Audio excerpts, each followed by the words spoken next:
王处长，哎呀，金处长，屋啊，这边。诸位稍后。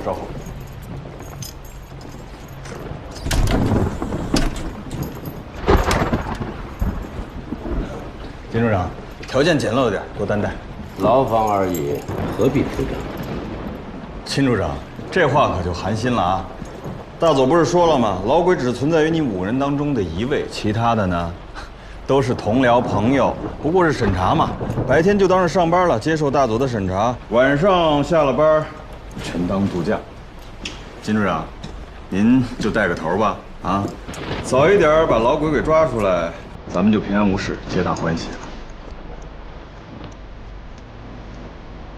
回头啊，我跟他们4位串个供，一致供出，这老鬼就是您王处长，这样才叫平安无事，皆大欢喜。各位晚安。晚安。吴大队，行。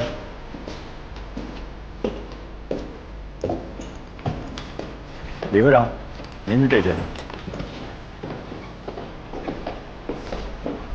白秘书。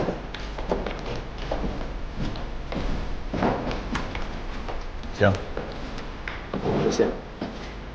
傅小姐。行。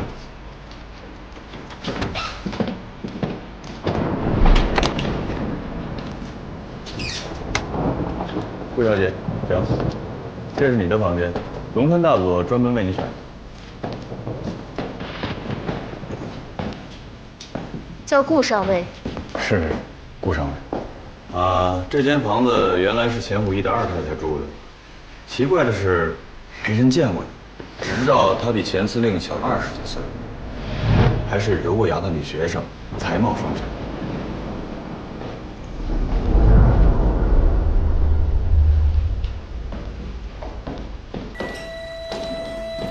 从没人见过的。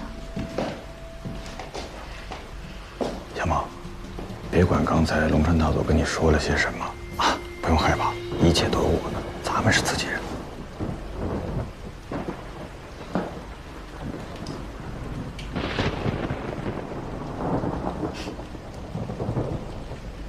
王处长，您的衣服是司令部统一派发的吧？啊，对呀，怎么了？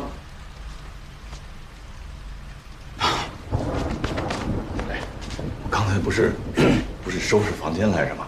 况且我也不知道今天能碰见您，要早知道一定换一身干净体面的。我父亲跟我说过，人在最不自觉时候的样子，就是他在这个社会上真正从属的位置。比如说，就像今天，你不知道你今天会遇见我，所以就穿成了这个样子。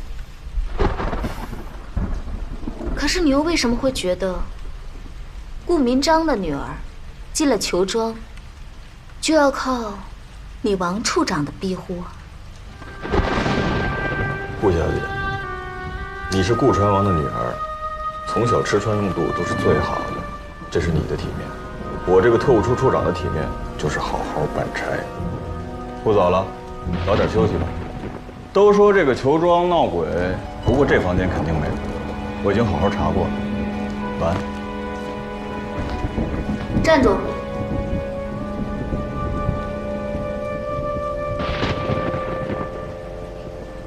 钥匙。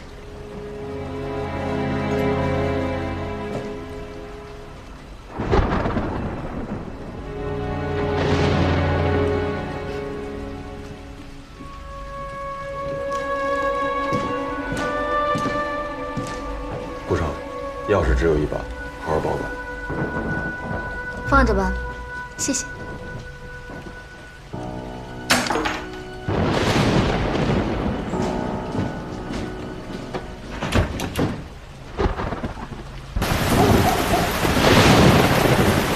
大佐，这个裘庄刚建成的时候，只有栋楼。后来是在何家搬进来之前吧，裘老庄主找了一个风水大师给看了一下罗盘，这才决定建西楼。而且必须要和对面的东楼一模一样，说是要镇邪。再后来嘛，裘老庄主过世了，这个大少爷呢？王处长，你对裘庄知道的不少啊。大佐，您也知道，出身就是市井之间，都是道听途说的。渴望权力。您说什么权力？对称在建筑学上象征着威严和权势，把自己的庄园建得像镜像一样绝对对称。这个裘老庄主内心一定是爱权如命的。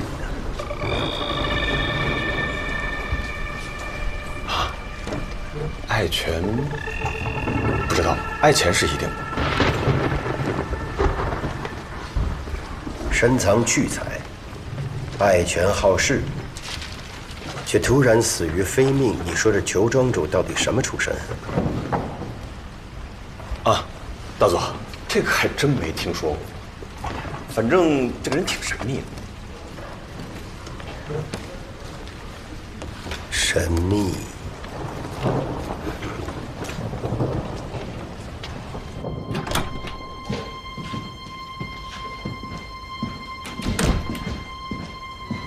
大佐，都准备好了。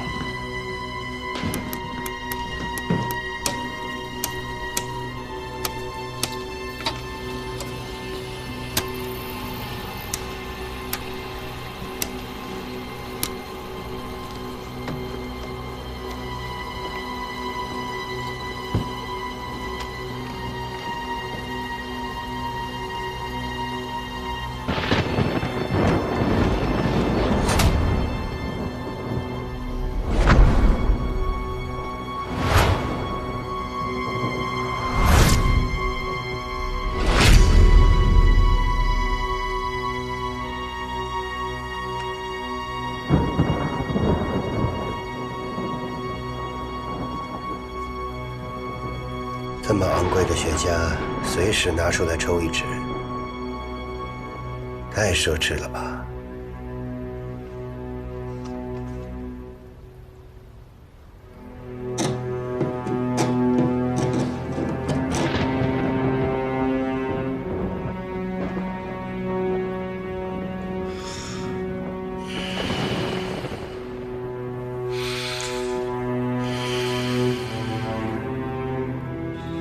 这个时候还能高枕无忧地睡觉，应该是心里没鬼了。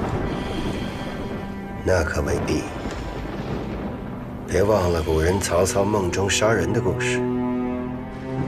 有时候做梦，是为了比清醒时更清醒。大佐，你真是比中国人自己还了解中国人。可有时候有一个人我看不清。谁呀？你。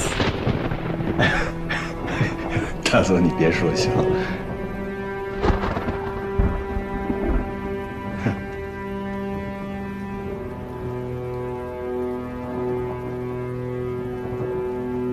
他在干嘛？炒美金、炒英镑呢。天才也要吃饭，更何况她老公还是个废物。临进裘庄之前，李宁玉特别央求让我把报纸给递进去。我一想，不过就是跑纸嘛。啊，对了，李宁玉好像还向顾小梦借过钱，要炒美金。这两个女人的关系应该不错，是吗？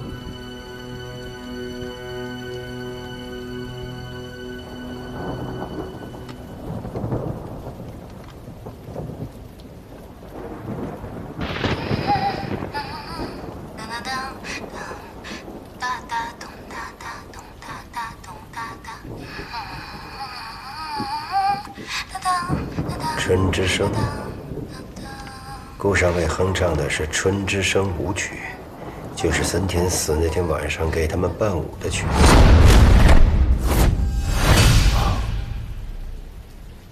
他哼这干嘛？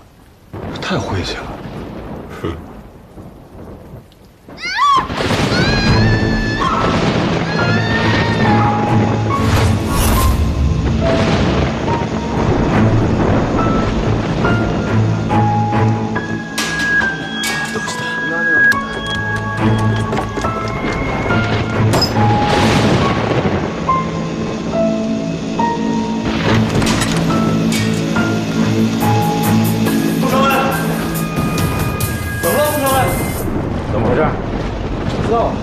这么大动静？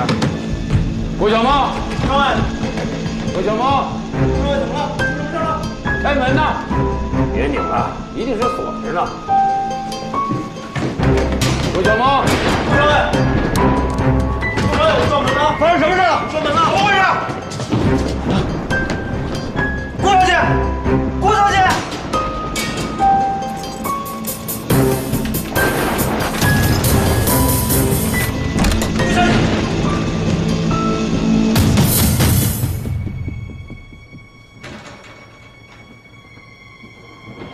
小茂，你这么大动静，你吓死人呐！这么多男士突然闯进来，我才该吓死了吧？你被吓死了？你刚才叫什么呀？啊？为什么敲门叫你名字你都不回啊？因为那不是我，我说过了，在工作范围之内，叫我顾上尉。这不是发廊，不是舞会，没有什么顾小姐。你是故意的。怎么了吗？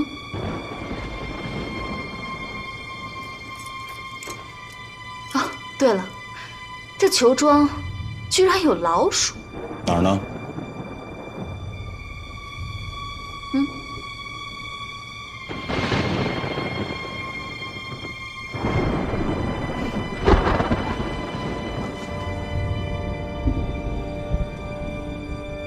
拿走它。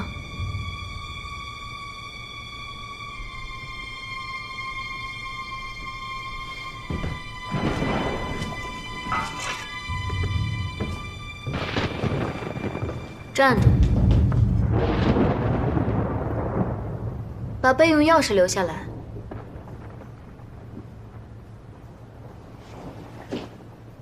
请原谅顾少尉。都说球庄闹鬼，鬼宅惊魂呢，还以为你遇到了别的什么危险，真是不好意思。不怕球庄有鬼，就怕球庄有老鼠。恶心人！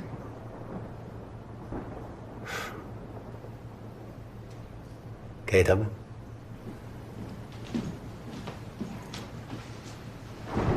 顾上尉，别有下回了。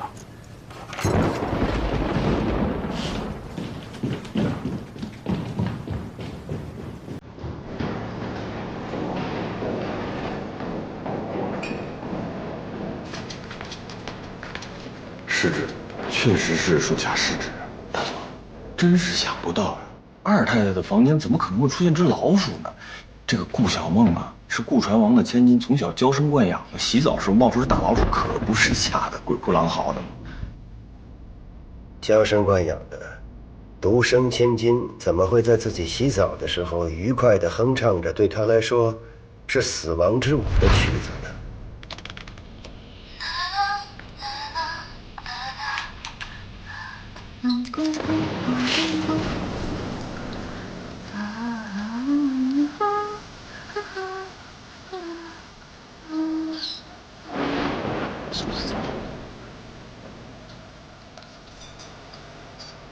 那大佐，您什么意思？我的意思是，那只老鼠的死相很惨，它可以打死老鼠，还可以在打死老鼠以后从容淡定地继续洗澡。那它为什么要惨叫？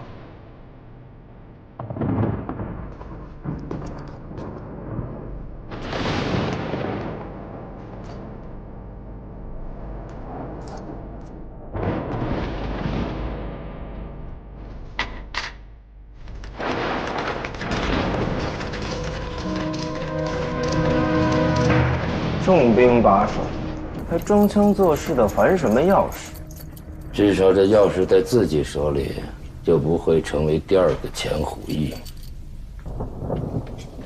哎，吴大队，李科长这钥匙，干脆你拿回去得了。哎，顾上尉刚刚这声音叫的那么大，李科长离得那么近，不会听不到吧？只有他没来，会不会出了什么事儿啊？你还担心李科长？李宁玉比我们三个男人都聪明。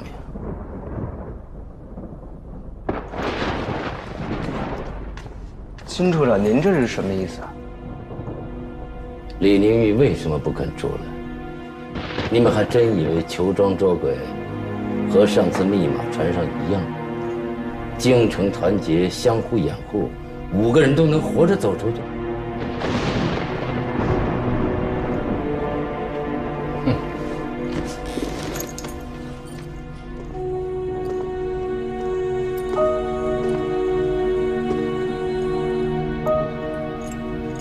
裘庄是要死人的，保管好自己的钥匙，在熬过日本人之前，先要小心，别让自己的人给害了。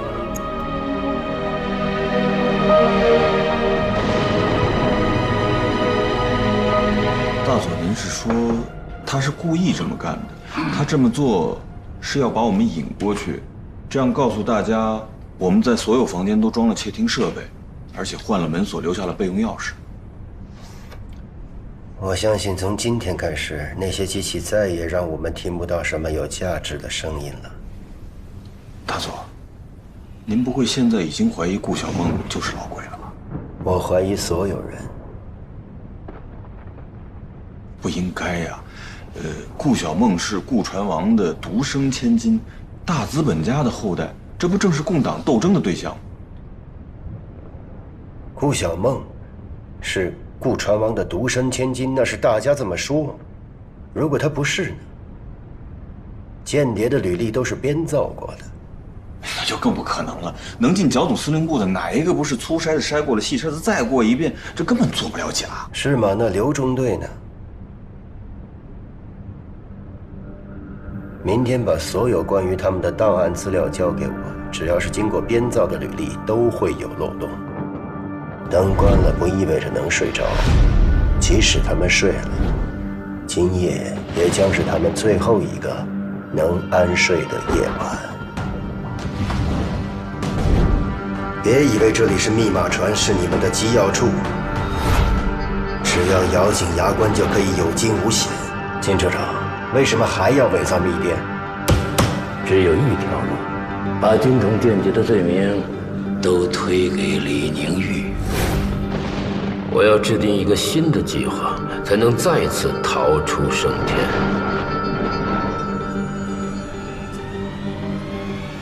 记住，这里是裘庄，是你们的法庭，你们的监狱，你们的刑场。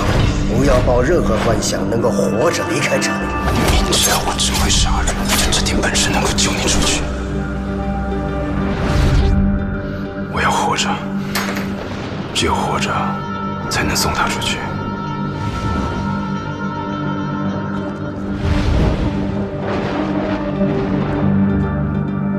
如果7天过去了，还没有找到老鬼，所有人都得死。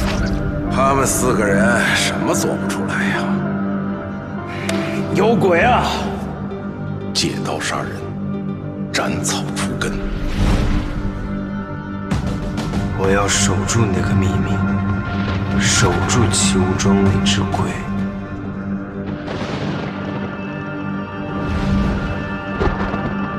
藏得再深的鬼，在强光底下，也该现形了吧？按照李科长在船上播移的那封德军密电，恭喜大家，这份生死攸关的情报，成功地传递出去了。我要冒险一试，看看我们5个人中间，谁是那只鬼。遗憾的是，黄雀没有掌握足够的信息，但是他可以确定一点，情报是在船停靠当天传递出去的。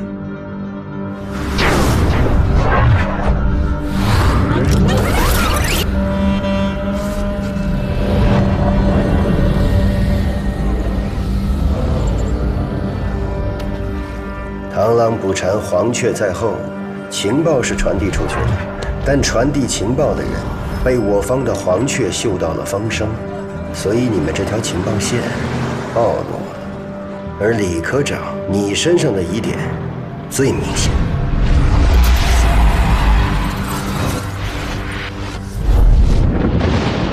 我要找到那个人是谁。这个日军的奸细潜伏进了我们情报系统的上层，被困求状，我不能只保全自己，还要找到外面那个奸细黄雀。好在他不知道我是谁，只知道我的代号老鬼。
早，顾上尉，睡得还好吧？王处长，现在是早上6点钟，昨天晚上又折腾到1、2点，就算我们是囚犯，也总得让我们睡觉吃饭，这样才有力气接受你们的调查。再过1个小时回来叫我吧，我再休息一会儿。怎么？你还有什么事吗？顾上尉，龙川大佐确实是吩咐我半个小时之后再来敲门，然后让你直接去西楼接受审查。可是我不愿意这样做。刑讯多年，我最清楚了，睡眠就是一种麻醉剂，需要大量的时间和方法才能清醒得过来。如果醒来半小时之内直接接受询问，那是一个人抵抗力最低的时候。所以我希望顾上尉你少睡这半个小时，好好跟我生生气，清醒一下，然后再去接受龙川大佐的提问，如何？王处长，你不是在帮我，而是在害我。你为什么会这么想呢？这疑犯才需要清醒脑袋，我是个无辜人，我干嘛要清醒啊？你这样格外关照我，是要把老鬼的嫌疑推到我身上啊？顾小姐，顾传王和他那些体面的朋友应该都是正人君子，所以他们从来没有教过你什么叫三人成虎，人心险恶。可你自己应该知道啊，在密码船上，你们不就一起活生生把金圣贤给说成了苏联间谍吗？只不过这次换成你们要推出一个人来送死了。啊，我忘了告诉你，金生火现在就在龙川大佐的房间里。你猜，他会说谁是老鬼？如果我们5个人当中有老鬼，一定是顾小梦。你有什么凭据吗？在他进入司令部之后，才出现了泄密。在这之前，整个司令部几乎是铁板一块，从无漏洞。他这个人口无遮拦，任性妄为，像鬼子这样不堪入耳的话，他张嘴就来，这还不能说明问题吗？可他是顾传王的独生千金呐，这样的家世，他的出身可能成为一名中共间谍吗？英国的间谍里，据说还有印度公主呢。哦，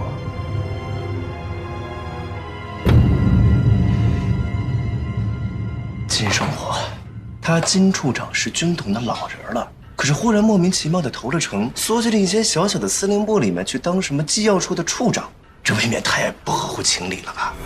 就算是像他说的，因为中统军统之争，戴笠要丢卒保车，可是中统军统争了这么多年了，哪次不是戴笠占了上风啊？没准啊，这就是戴老板的苦肉计。以金处长的能力嘛，做个双面间谍，接风使力，顺水推舟，这应该不算什么难事。这个猜测太大胆了吧？大佐按照您推理的那样啊，他伪造密电的举动，不就是太可疑了吗？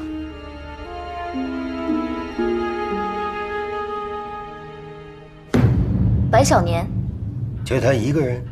对，就他一个人。理由呢？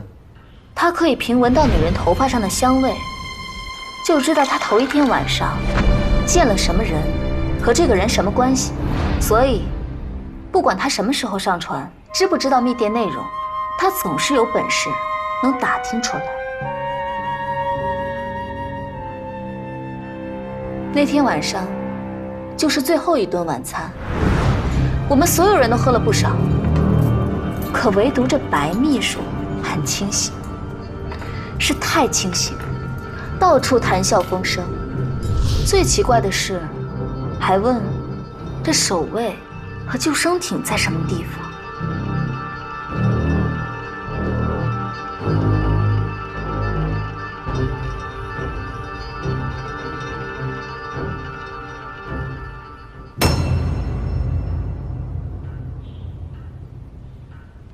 在你之前，我跟3个人谈过，当然也有人揭发你就是老鬼。时间就是生命，别再浪费我们的生命了。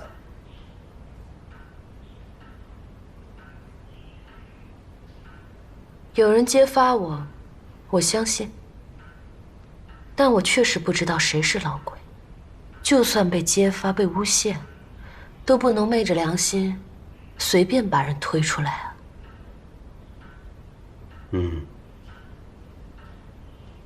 可是你自己就没有怀疑的对象吗？不怀疑。你撒谎，李上校。你在刚才说不怀疑3个字的时候，眼睛眨了一下，说明你有一个怀疑的人，为什么不说出来呢？说吧。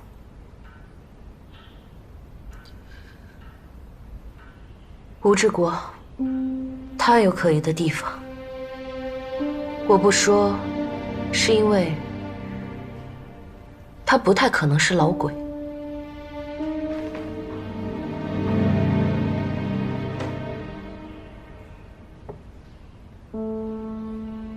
理由呢？他曾经向我打听密电的内容，就在我破译成功之后。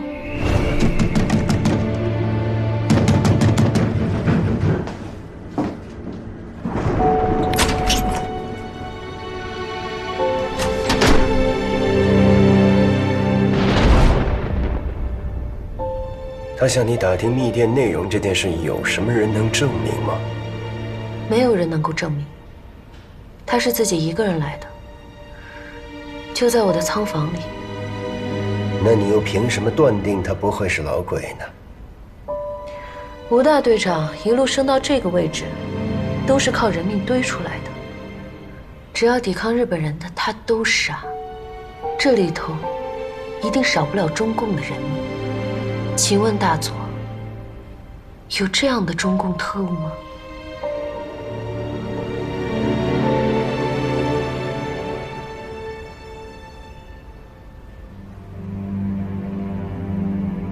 顾小梦、金生火、白小年，还有那匹黑马，就是你吴大队长，4个人都已经谈过了，就剩下你一个人的供词。说吧。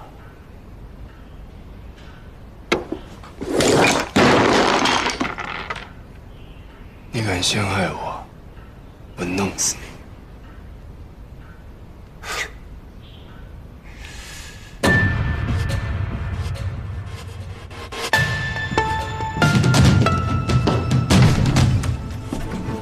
这吴志国还真是反了他。一会儿我就把他给抓到刑讯室去，证明他就是老鬼。如果一个敢于威胁我的人就是老鬼，那这场捉鬼游戏就太简单了吧？大佐，什么意思？金生火指控顾小梦，顾小梦指控白小年，白小年指控金生火，而李宁玉指控吴志国。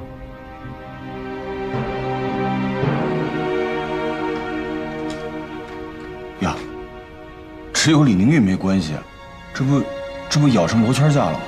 可他们当中的指控分明在为自己洗脱嫌疑，比如金生火指控顾小梦。在他进入司令部之后，才出现了泄密。像鬼子这样不堪入耳的话，他张嘴就来。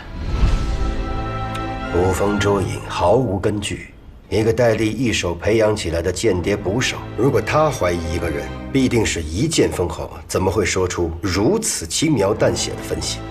对，正说明了啊，顾小梦他不可能是老鬼。您看啊，一个间谍怎么会这么明目张胆地说出自己的不满？潜伏进来的奸细正应该表现得忠心耿耿才对。是吗？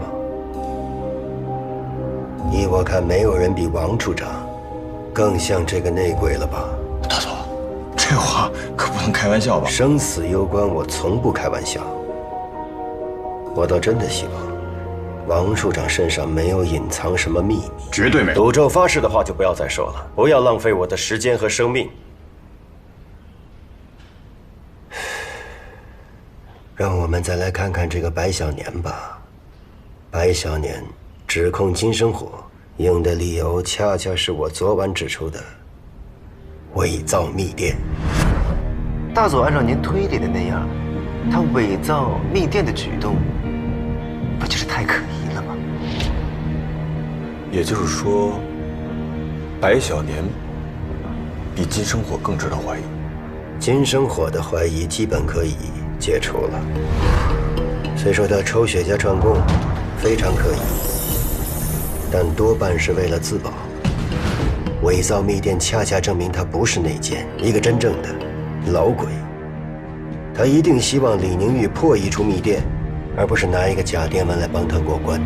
不对呀，大佐，昨天晚上是你先说金生火伪造密电正是他身上最大的疑点。为什么我昨晚要指出每一个人身上最可疑的地方呢？为什么？而李科长，你身上的疑点最明显。小梦，服下前的一场梦。可惜你这么一个家人，也上了密码船，甚至涉嫌杀害森田大佐。金处长身上最大的嫌疑之处就在于，你太不主动了。就时间而言，你没有可能窃密。但是如果情报是你发出去的，这就说明老鬼是两个人，一个是你，一个就是吴大队长。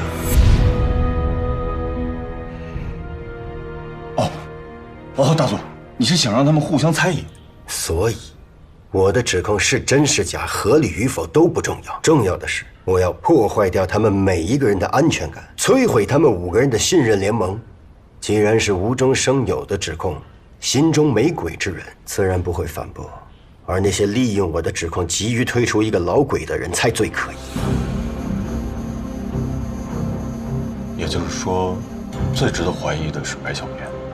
白小年是张司令的机要秘书，他最具备接触到机密情报的便利条件，而以他的性格和能力，也完全符合一个谍报人员的要求。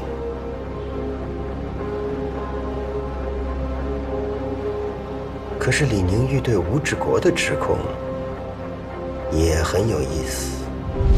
没有人能够证明他是自己一个人来的，就在我的仓房里。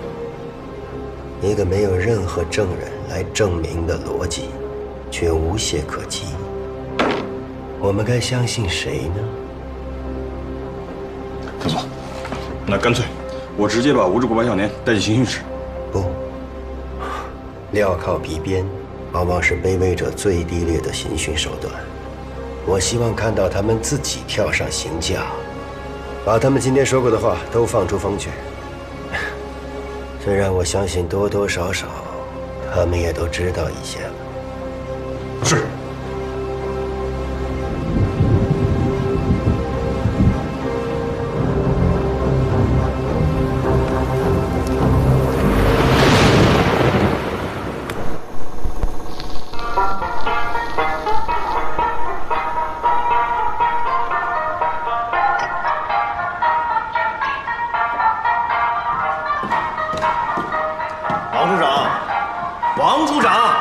求求您，行销号把这东西给关了，吵吵嚷嚷的，我们心里乱得很，听不得这个啊。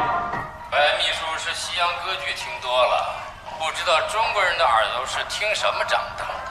这是苏州评弹，王处长的乡音。王处长，这段闹江州讲的就是宋公明浔阳江头提反诗，黄文炳诬告义士遭灭门，没错吧？哎，金处长，好眼界。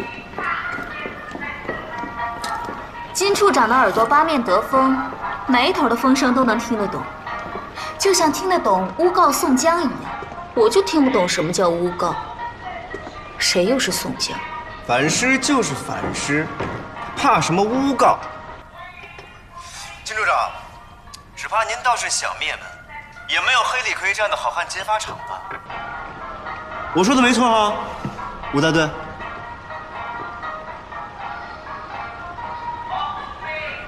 金处长刚刚说的对，我们苏州有3绝：宋诗评弹、绣花娘；扬州也有3绝：瘦马盐商、断肠汤。今天晚上大家吃的就是第3绝：断肠汤、河豚。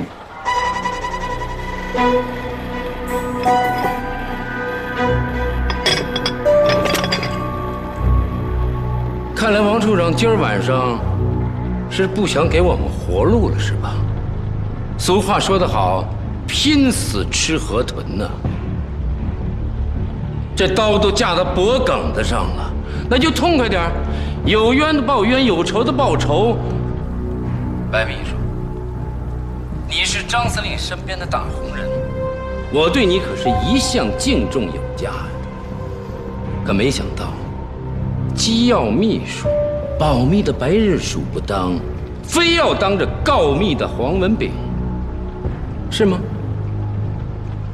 金处长，既然自己心里头有密，就别怕被告密啊。伪造密电的是你吧？雪家串供的也是你吧？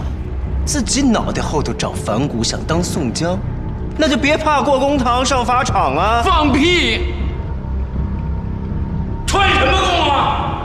这串供没你的份儿！你也是个大头白秘书，我要是宋江啊，你这后脑骨，它也是反的。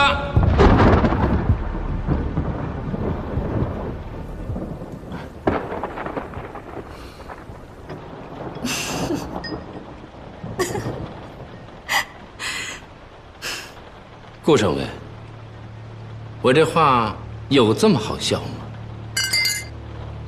这一屋子数典忘祖，巴结着日本人升官发财的汉奸，哪个脑子后面没长反骨？我看呀，这没长反骨的，就是真老鬼。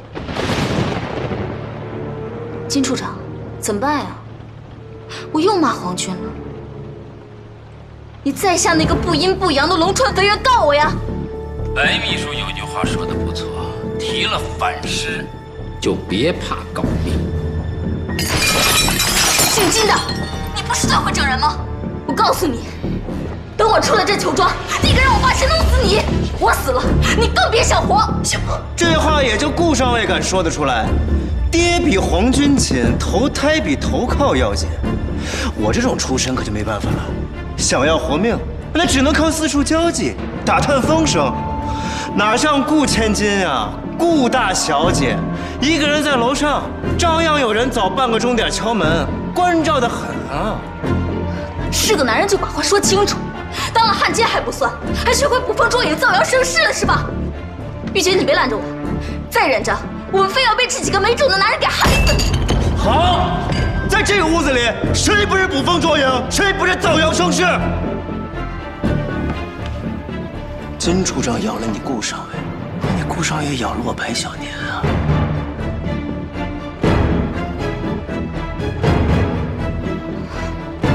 我呢，不好意思，咬的是金处长。一人一口，谁都别想咬！这一屋子的汉奸，黄文炳出卖者。就吴大队长算条真汉子，可是也死得最冤。披肝沥胆，掏心掏肺，到给人家卖的最痛快。你们这帮人啊，不想当华文炳，那就得成林冲。你们敢吗？啊！不敢，就给我忍着。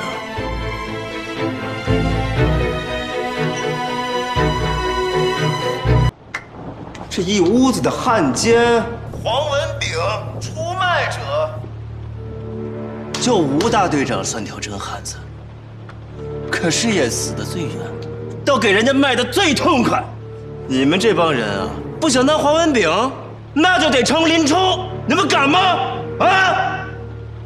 不敢，就给我忍着。哎，你他妈说谁呢？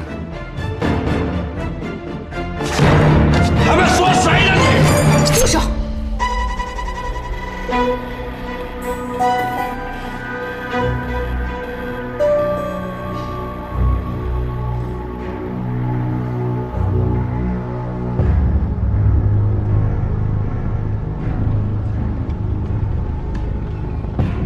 举发你的人是我，你要是很想打想杀，就冲着我来。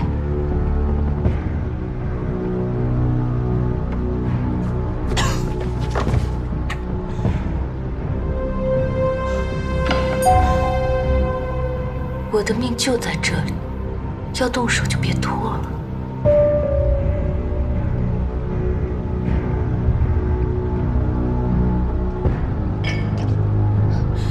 吴志国，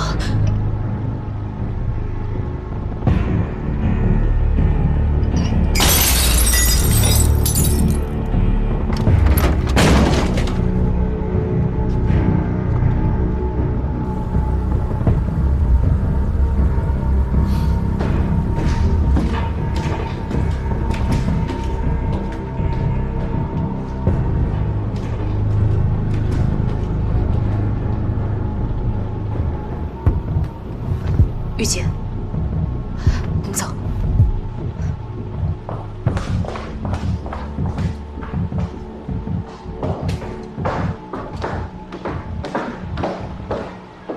哎呀，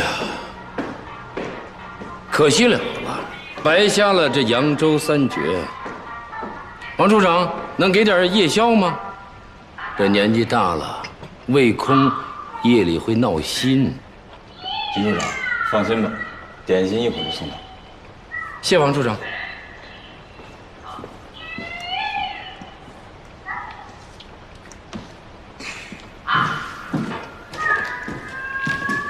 来，那个，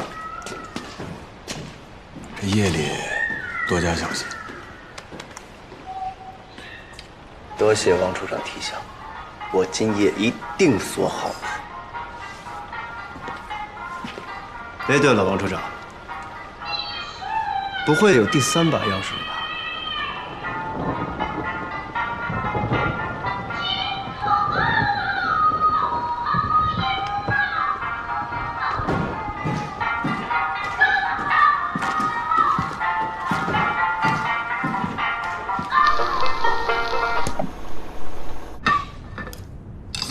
闹江州是一出多好的戏呀！可惜你们这些人，居然没能听懂。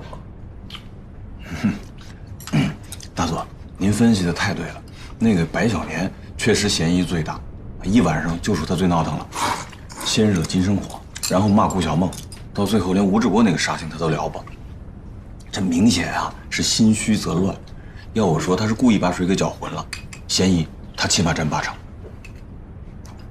可是李宁玉那句话是什么意思？哪句啊？我的命就在这里，要动手就别拖了。他那些破事儿，整个司令部的人全都知道，吴志国一直对李宁玉有意思。李宁玉呢，结过3次婚，现在这个老公又是个废物。就在进裘庄那天下午，李宁玉的老公还跑到新屋大闹了一场，气得吴大队差点当众杀人。如果他们2个是这种关系，李宁玉居然去举发自己的情夫，太莫名其妙。说不定李宁玉对吴志国已经厌倦了，然后想借大佐您的手，借我的手。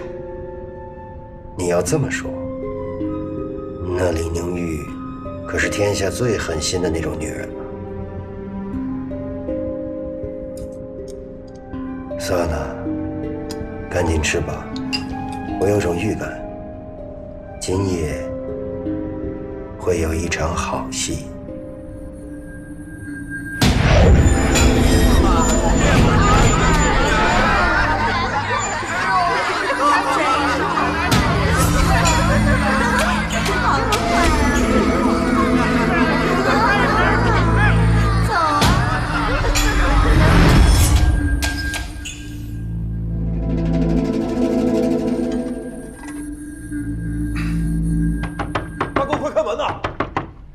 吵吵什么呀？进来！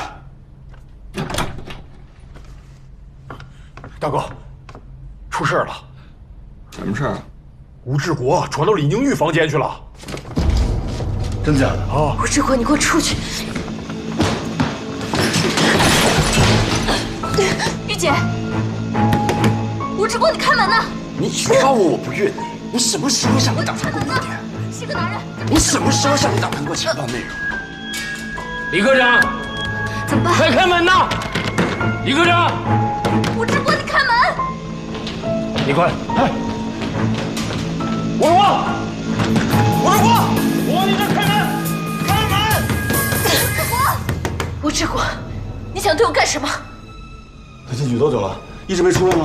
我们也不知道进去多长时间了，我们是听见李上校的喊声我们才出来的，也不知道发生什么事儿。快想想办法吧，别说了。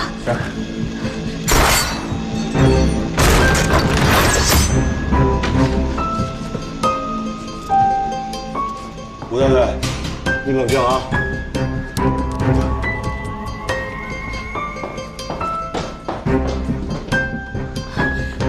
玉姐，你没事吧？吴大队，麻烦你，还有李上校，到荣山大佐房间走一趟吧。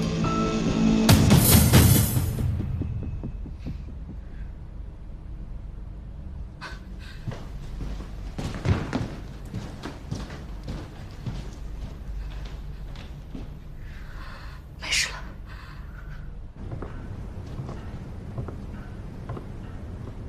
趁热喝，压压惊。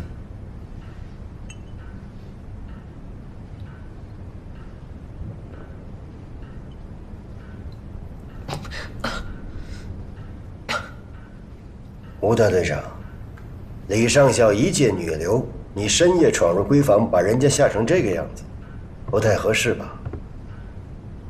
没什么不合适，全司令部上下都知道我跟他就那种关系。哪种关系？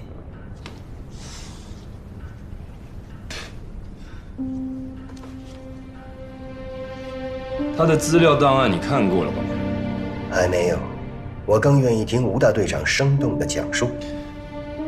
她第一任丈夫乡绅的儿子，送她出国留学，等到她回来就被他抛弃。第二任丈夫张学良身边的亲信，西安事变之前得了重病，死了。第三任丈夫，前英国驻华大使馆的高级翻译，你们日本人来就失了势。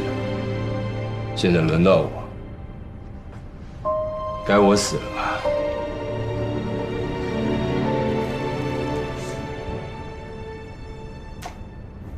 真是好辩解呀！三言两语扯掉了几个扣子，吴大队长就想说服我相信，李宁玉指控你是老鬼，只不过是一对小情人之间打打闹闹，爱极成恨。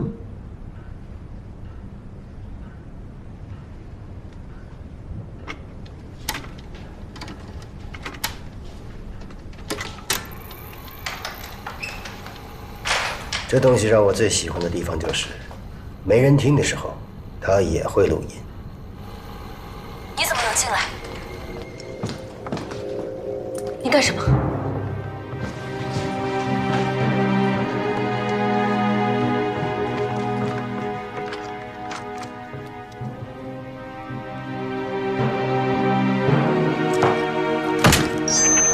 吴志国，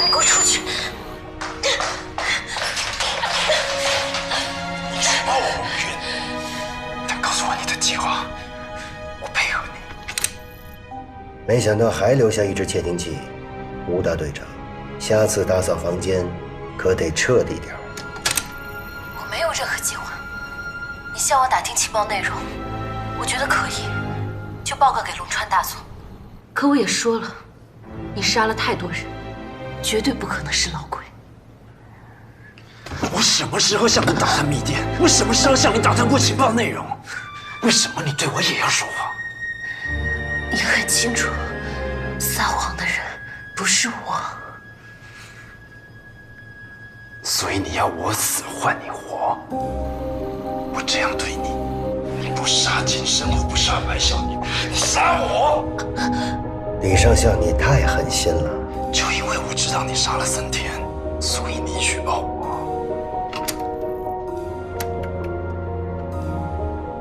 吴大队长，你真的亲眼看见李上校刺杀森田了吗？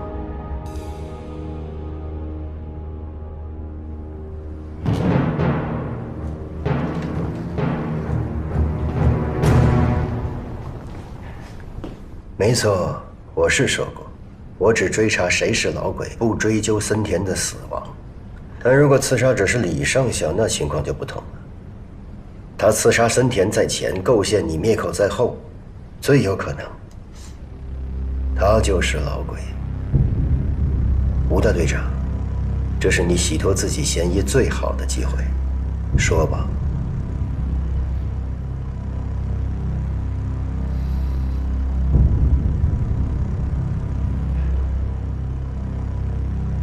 那我只能采取非常手段了。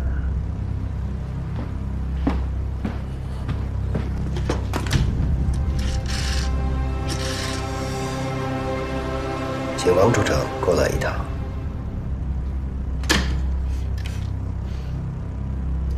吴大队长，你不用担心，不是给你准备的。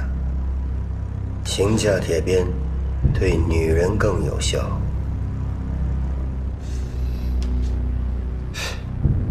我没有看到过。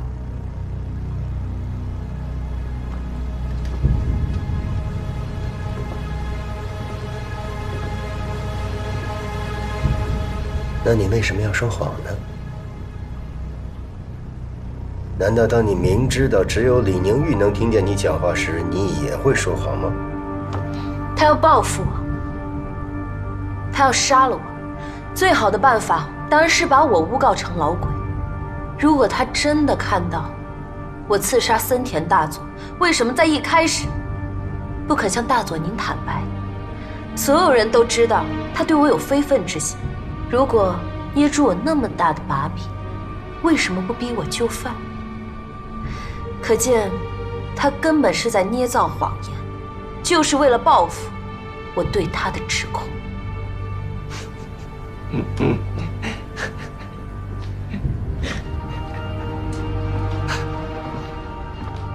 怎么了？是我揭穿了你心里的鬼，你无话可说了是不是？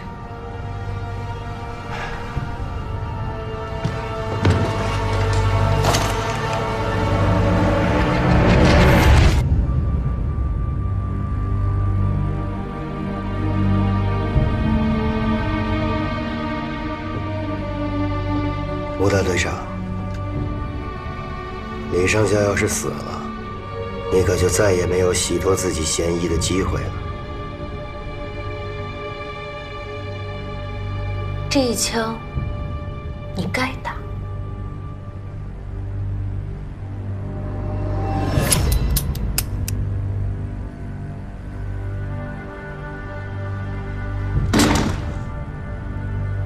你插的刀我不拔，要杀就来吧。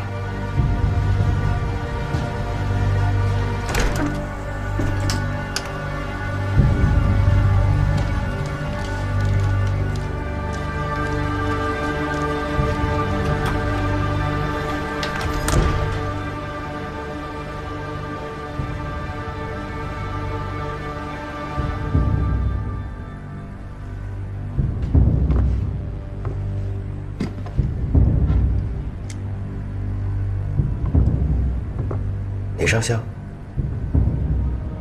别怪我刚才袖手旁观，你也看见了，枪里没有子弹，可是让我感到好奇的是，像吴大队长那么一流的杀手，片刻之间就能感到没有子弹，那他为什么还那么冲动？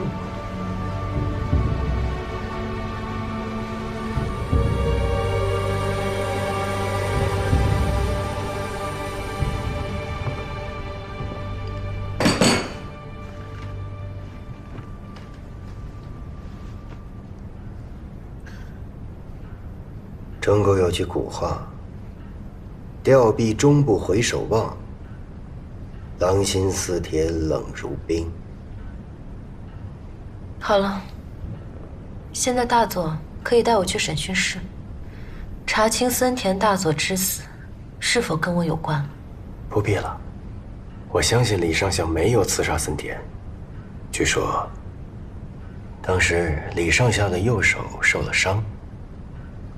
在那种情况下，不可能一击命中。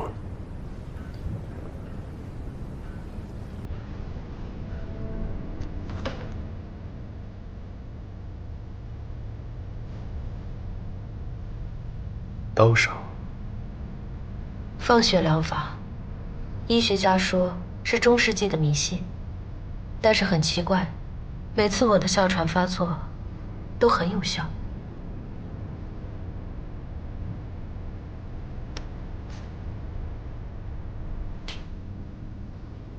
刀口左浅右深，看来是有人帮李上校治疗了。他又抓我的手。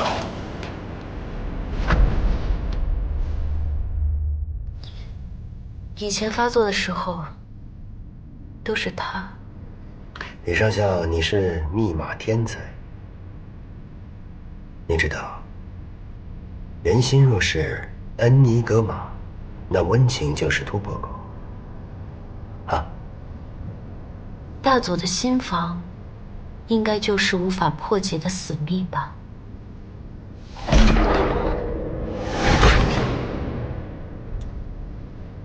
王处长，带李上校回房间休息，顺便把门锁换了。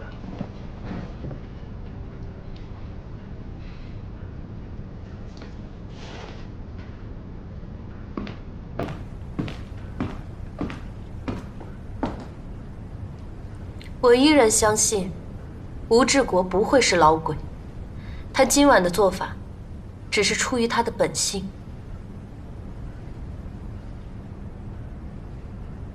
他的本性，睚眦必报。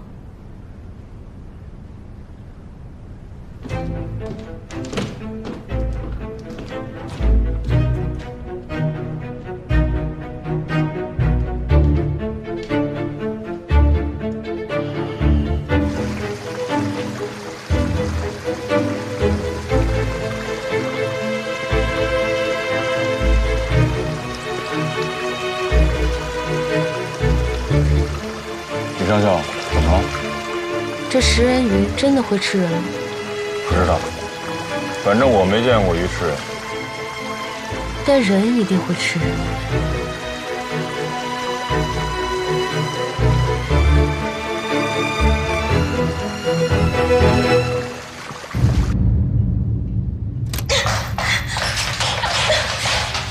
你举报我无孕，但告诉我你的计划，我配合你。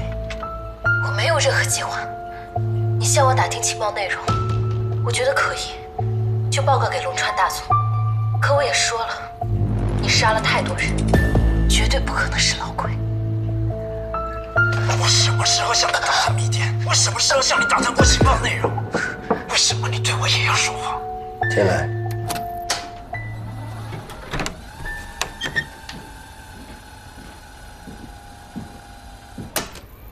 大佐，人已经送回去了，我专门安排了2个人守在门口，绝对出不了乱子。你的计划，配合。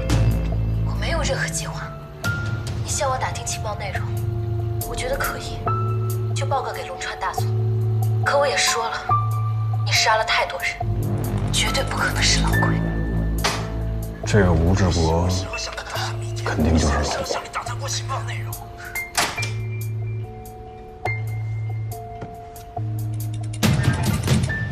你为什么这么判断？为什么不可能是李宁玉呢？您怀疑的是李宁玉？在没有充足的佐证之前，我可以怀疑任何人，但我无法确认，只能从他们身上去寻找漏洞。吴志国对李宁玉有男女私情，这是显而易见的，所以才会在第一次的审讯中才会那么虚张声势。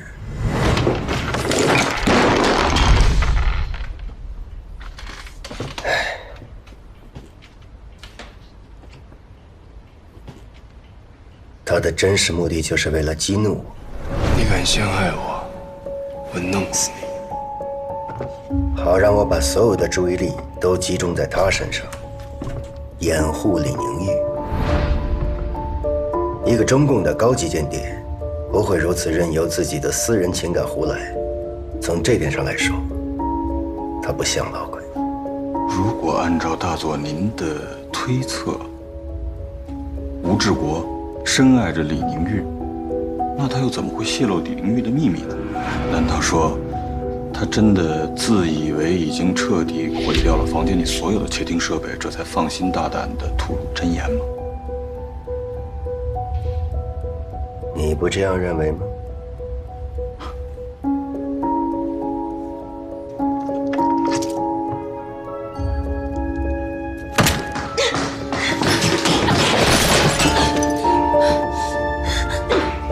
你举报我，我怨你。你的意思是，吴志国故意留下一只窃听器，以便指控李宁玉。李宁玉先指控的他，如果他直接举发李宁玉刺杀，那大家都会认为他是在报复。而像现在这样，不小心泄露出来，可信度反而大大提高了。大佐，把这些事情前后联系起来想一想，如果吴志国真的是老鬼，他对李宁玉的那片一往情深，可就不仅仅是私人感情的放纵那么简单了吧？这几年司令部早有传闻，情报科破译出来的密电，吴志国知道的比金生国还早。一开始我是以为吴志国从李宁玉那儿套出情报，不过是为了多立功，往上爬得快一点。可现在看起来，他用的是美男计，用肉换情报呢。现在好了，眼瞅着自己就要暴露了，这才百密一疏的把李宁玉抛出来做他的替死鬼。共产党的间谍真厉害。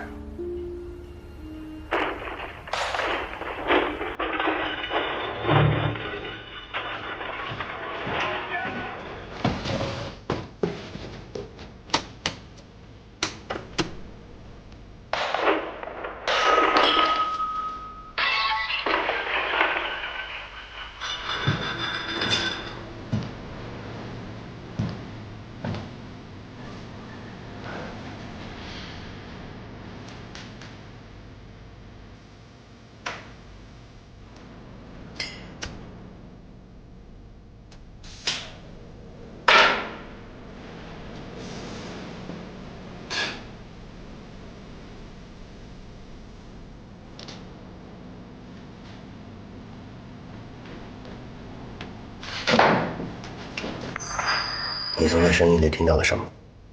啊，吴志国正在砸他房间里的窃听器。不，是懊悔、羞愧。看来吴大队长没有预计到，在李宁玉的房间里还有一只窃听器。做戏总是要做全套。可如果做戏的不是他呢？您是说李宁玉？我们得感谢顾小梦的那一声午夜惊叫。他们5个人一定在当夜在自己的房间里，甚至连每一粒灰尘都已经搜查过了。最有可能留下那只窃听器的，只有一个人。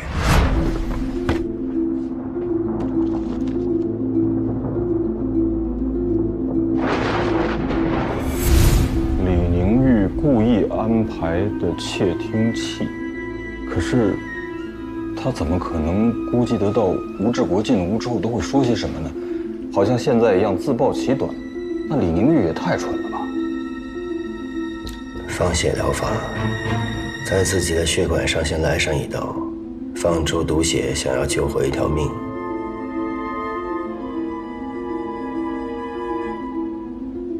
吴志国手里捏的完全可以置李宁玉于死地的一个大把柄，但现在在你王处长眼里，成了吴志国的反状。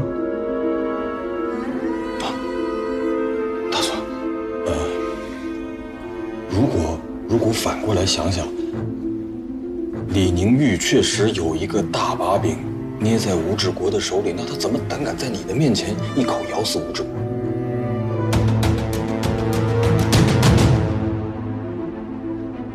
王处长，你似乎一定要把吴志国定为老鬼，你的这种执念从哪里来的？大佐，误会，真的是误会。我和他们本来就是在一口锅里吃饭的老同事了，对吧？我这个特务处处长，平时只是负责反特刑讯和情报部门，完全就是两条线嘛。一没有恩，二没有仇的，我们不存在任何偏见。我认定吴志国他是老鬼，就是因为他身上嫌疑最大。不，你的执念一不是因为恩仇，二不是因为偏见，你是被李宁玉的一句话给诱导了。我依然相信，吴志国不会是老鬼，他今晚的做法，只是出于他的本性。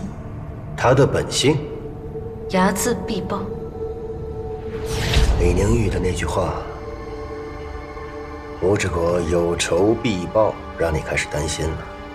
如果老鬼另有其人，吴志国被放归司令部，他一定不会放过你。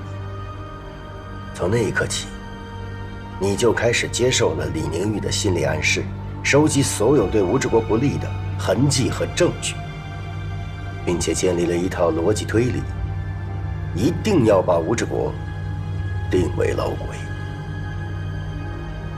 人的大脑如果是一台密码机的话，就在刚才，李宁玉已经把你的思想密码破译的一览无余。难道大佐您就完全不怀疑吴志国吗？还是说，您认为我刚才所做的那一番推理，全都是中了李宁玉的圈套？不，你对吴志国的嫌疑推论不但成立，而且非常合理。但是你时刻要记住，作为一个审讯者，自己思想的加密要比二代恩尼格玛机还要坚不可摧，不能允许任何人对你施以催眠。是。李宁玉、吴志国、李宁玉，这两个人当中一定有一个在说谎，说谎的那个就是老鬼。放屁！串什么供啊？这串供没你的份儿。这没长反骨的，就是真老鬼。在这个屋子里，谁不是捕风捉影？谁不是造谣生事？他们说谁呢？你住手！马上去，把探测器分发到他们每一个人的房间，包括吴志国的，让他们对自己的房间进行一个彻底的清除，清除掉所有监听的设备。大佐，那帮人都是老油条，四处都是耳目，他们都能串供。如果真把监听设备都撤了，那不得翻了天呐！我就是想让他们串供，就是要让他们闹得翻天覆地。如果他们警惕的连一句话都不敢讲，老鬼怎么能被他们自己捉出来？是。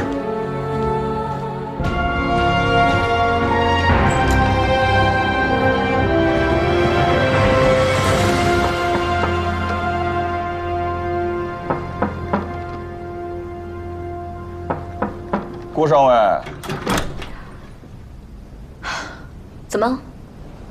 吴志国闯进李宁玉的房间，你也要闯进我的房间吗？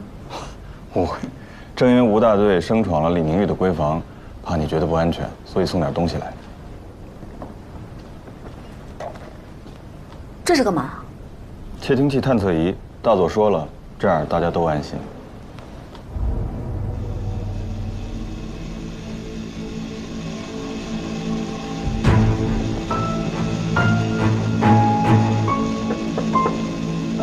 秘书。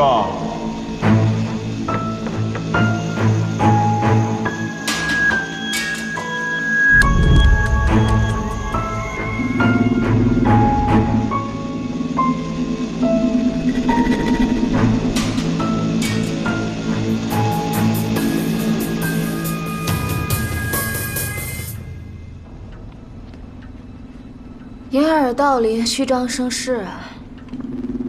我们都坐了鬼子的牢，就算这个时候把窃听器都取了，又有什么用啊？命还在他们手里。顾上尉大概不知道啊，张司令的机要秘书啊，基本上就没有撑过半年的。为什么我就能一直幸存到今天呢？因为你是司令夫人的干儿子。因为。越是虚张声势的废话，我越是应和的响亮；越是掩耳盗铃的无用功，我越是落实的认真周到。只有这样的话，才能让那些捏着你性命的人体会到什么叫做权力的快感。所以啊，他们就能够饶你一命了。官场如牢房啊，白秘书的经验，足可做你我今日之参考。什么你我？离我远点儿，嫌恶心。怎么了，小孟？还在生我的气？白秘书，你看，周公恐惧流言日，只怕就是我此时的境遇了。金处长，这两瓶都开啊？不，这瓶。民国10年的沙特拉图，好年份。遵命。小白，都检查过了。你们早就串通好了。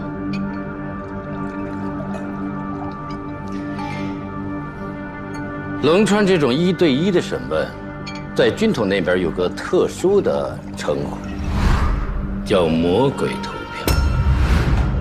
一旦有人被投了数票，或者没有被投票，就会遭到特殊的怀疑。至于我们5个人谁会投谁的魔鬼票，在头天晚上，我都推测过了。他吴志国嘛，以他的个性，我估计他谁的票都不会投。李宁玉生性高傲冷漠，他绝不会指控一个比他更加弱小的顾上尉。当然，作为他的直接上司我，他也不会指控。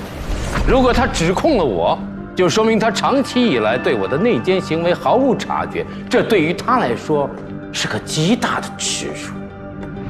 吴志国作为他的情夫，他当然也不会指控。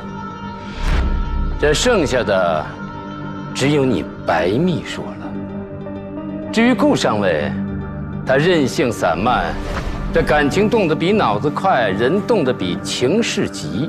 这5个人当中，他应该最厌恨的就是吴志国了。剩下的就简单了，我投你一票，你白秘书投我一票，全齐了。金处长出来的早啊。一无所知，当然出来的早。但是由于时间紧迫，周围又都是他们的耳目，所以我和小白就只能不告而别了。只可惜这3个人，你猜错2个，白小年、吴志国。这女人心海底针呐，我真是摸不透了。看来我金某真的是老了。不过好在啊，歪打正着，也倒是没有坏了什么大事。歪打正着。金处长刚刚说了，这是魔鬼投票，所以谁的票最多或最少，都会变成重点怀疑的对象。这5个人当中嘛，有4个人都有票，只剩下李明玉1个。金处长，你这是又要把所有嫌疑都推到李科长身上？你放心，小孟，这老鬼的嫌疑无论如何都推不到李宁玉身上。哦，顾上尉若是对共产主义的思想稍有了解的话，就应该知道，各国共产党都是极度自治的节欲主义者，李上校3意其服，而且现在还和吴志国纠缠不清。单从个人作风上，就不符合作为中共的条件。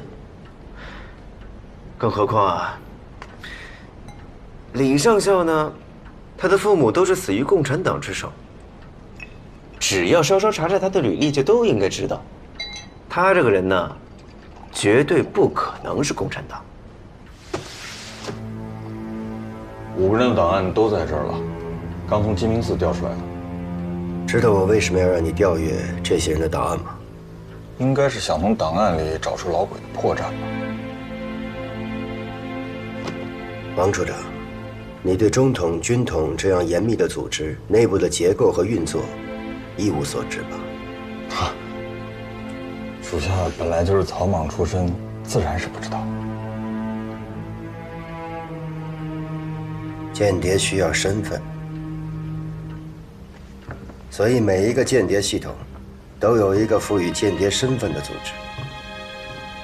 组织成员都是一流的小说家，他们会为每一个间谍编写一个庞大的故事，包括出身、性格、父母、爱人，甚至疾病、恶习，所有需要写入档案的或者不必写入档案的。 涉及到每一个微小的细节，他们是造人的上帝，是间谍的创作者。那也就是说，从这些档案里找不出老鬼的破绽了。间谍的剧本里没有破绽，但一定会有痕迹。痕迹？有人说，作家是被自己信仰操纵的木偶。 间谍的创作者也一样，他们是组织最忠实的信徒，他们为间谍编织的故事里面，难免会有信仰的痕迹。比如说贵国国民党的间谍，履历往往是出身书香门第，少年得志，然后奋斗，颇具个人英雄主义色彩。而共产党的间谍履历就朴实多了，出身平常，甚至卑谷。然而。 踏实奋进，步步为营，因为他们相信集体主义，反对个人英雄。高级间谍的履历不会有破绽，但一定有创作者的气息。这就好比让贵国的大作家鲁迅去写《龙之介》的故事，也不会有日本味道。这出卖也是一种艺术，一流的出卖者都是剧作家，供词。 那也必须是最无懈可击的剧本。他这个人口无遮拦，任性妄为，像鬼子这样不堪入耳的话，他张嘴就来。金处长，怎么办呀？我又骂皇军了，你再向那个不阴不阳的龙川飞跃告我呀！这正说明顾小梦不可能是老鬼，一个间谍怎么会这么明目张胆地说出自己的不满？大佐按照您推理的那样。 他伪造密电的举动，不就是太可疑了吗？伪造密电恰恰证明他不是内奸，一个真正的老鬼。他一定希望李宁玉破译出密电，而不是拿一个假电文来帮他过关。一流的剧作家，一流的表演者，他们不仅仅希望观众只是冷眼观戏，而是希望观众比他们自己更加的入戏。 金处长，佩服，您把出卖也能说成艺术。